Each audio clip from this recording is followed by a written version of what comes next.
మీరు ప్రభుత్వం పైన, ప్రభుత్వ విధానాలపైన చాలా కఠినంగా మాట్లాడుతున్నారు. కొన్ని మాటలు చూస్తే ఇది ఇట్లా ఇట్లా ఇంత తొందరగా ఎందుకు ఇట్లా రియాక్ట్ అవుతున్నారని అనిపిస్తున్నది.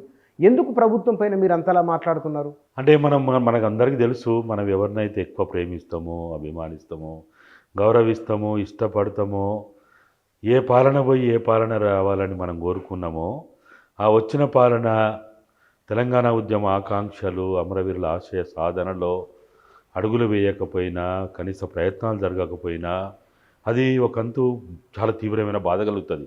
ఇది ఇప్పుడే కాదు, మీకు తెలుసు 2014లో మనం సుదీర్ఘకాలం అంటే కొన్ని దశాబ్దాల కలలు నెరవేరినాయని జూన్ 2వ తారీఖు నాడు రాష్ట్ర అవతరణ చేసుకొని మనం చేసుకున్న సంబరాలు కావచ్చు, ఆడంబరాలు కావచ్చు, ఆ వెలుగులో వచ్చిన ప్రభుత్వం సంవత్సర కాలం తిరగకముందే తప్పటడుగులు వేస్తుంటే దాని మీద నేను బహిరంగ లేఖలు రాయడం కానీ, ప్రశ్నించడం కానీ, కాళేశ్వరం విషయం కావచ్చు, ఇంకోటి కావచ్చు అనేక విషయాల్లో తెలంగాణ ఉద్యమకారుల యొక్క పాత్రని నిర్లక్ష్యం చేయడంలో కావచ్చు, కళాకారులు కావచ్చు, ఉద్యమకారులు కావచ్చు, అమరవీరుల కుటుంబాలు కావచ్చు, అది గడిచిన ప్రభుత్వం మీద మేము చేసినటువంటి అప్పుడు కూడా మేము 2015లోనే మల్లన్న సాగర్ మాట్లాడితే ఈవెన్ కోదండరామ్ సార్ లాంటి వాళ్ళు ఇంటికి పోయి మాట్లాడితే కూడా ఏమిన్నాయా నీకు అప్పుడే తొందర అయిందా, వాళ్ళు ఇంకా చదువుకోలేదు, అప్పుడే మాట్లాడితే ఎట్లా అని కూడా మాట్లాడిన వాళ్ళు ఇట్లా ఉదాహరణకు కోదండరామ్ సార్ పేరు చెప్తున్నా కానీ అనేక మంది ఇట్లా అన్నవాళ్ళు.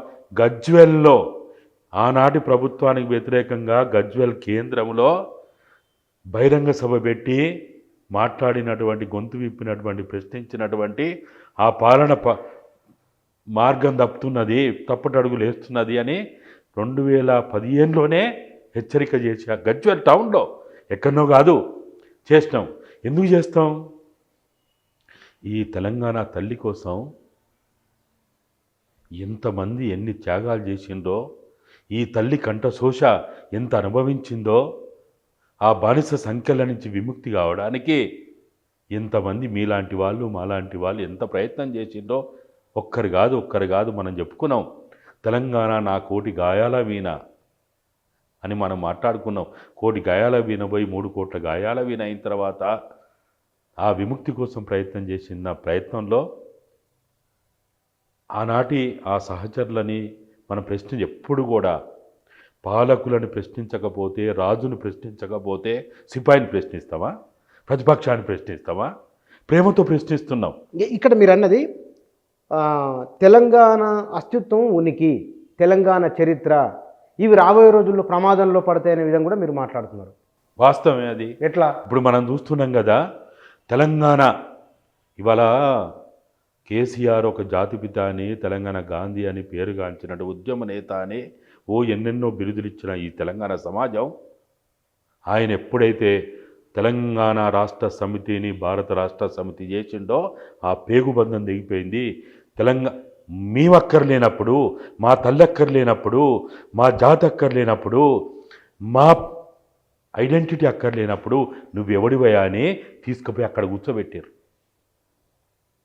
ఎక్కడి నుంచి ఎక్కడికి 2014లో ఆయనకి 68 సీట్లు వస్తే 2018లో ప్రతిపక్ష హోదా కలిగనక లేకుండా ఇతర పార్టీలను చేసి అంత పెద్ద గౌరవం ఇచ్చిందంటే తెలంగాణ సమాజం ఎంత కీర్తిగాంచడానికి అవకాశం ఇస్తే ఆయన ఏం చేసిండు?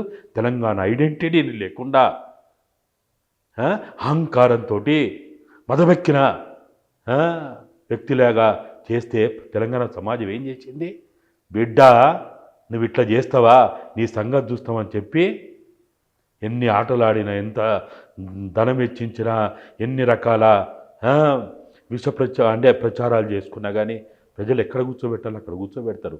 తల్లిని అవమానపరిస్తే తెలంగాణ జాతి ఎప్పుడు సహించదు. ఇప్పుడు ఈ కాంగ్రెస్ గవర్నమెంట్ ఏం అవమానించింది? అది ఈరోజు తెలంగాణ వచ్చిన తర్వాత ఏ తెలంగాణ ఐడెంటిటీని అయితే గత ప్రభుత్వం నిర్లక్ష్యం చేసిందో, వివక్ష గురి చేసిందో, అవమానాల పారు చేసిందో దాని వెలుగులో తీసుకురావడానికి ప్రయత్నం చేయడంలో భాగంగా, అమరవీరుల ఆశయాలు సాధనలో భాగంగా మీకు తెలుసు 6 గ్యారెంటీల రూపంలో కానీ, డిక్లరేషన్ల రూపంలో కానీ ఎన్నెన్నో మాటలు మాట్లాడి వ్యక్తిగా ఎప్పుడు ఎవరి మీద నాకు వ్యతిరేకత ఉండదు.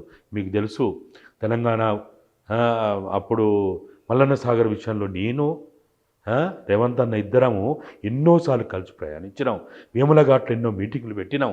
మల్లన్న సాగరు మొత్తం ఆ ప్రాంతాల్లో మేము పర్యటించినాం, ఉద్యమాలు చేసినాం, పోరాటాలు చేసినాం, పోలీసులు ఉరికించినాం, లాఠీ చార్జీలకు గురైనాం, ఎన్నో రకాలైనటువంటి కార్యక్రమాలు పాల్గొన్నాం. ఆయన కాంగ్రెస్ పార్టీలో చేరిన తర్వాత మీకు తెలుసు 2015లో కాంగ్రెస్ పార్టీలో చేరిన తర్వాత 2 రోజుల్లోనే 48 గంటల్లోనే ఆయన ఇంట్లోనే సుమారు 4 గంటలు మేము ముగ్గురమే కలిసి మాట్లాడుకున్నాం. 4 గంటలు సుదీర్ఘ చర్చ చేసినాం. ఆయన మీద వ్యక్తిగా ఎవరి మీద వ్యతిరేకతలు ఉండవు. కానీ 2023 డిసెంబర్ 7వ తారీఖు తర్వాత